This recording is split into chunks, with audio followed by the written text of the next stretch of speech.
Hey, this is Ivory with MunchyGoddess.com, and today I'm going to show you how to make this delicious air fryer pizza dip. For the ingredients, you'll need cream cheese, pepperoni, mozzarella cheese, pizza sauce, Italian seasoning, sour cream, and garlic powder. Start by preheating your air fryer to 350 degrees Fahrenheit and set the time for 7 minutes.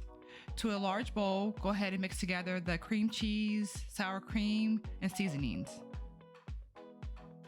To a baking dish, go ahead and add a layer of pepperoni, and then the cream cheese mixture, some pizza sauce, another layer of pepperoni slices, and then top with cheese.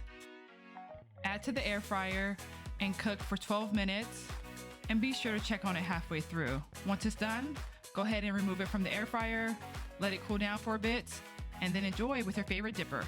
Thanks for watching.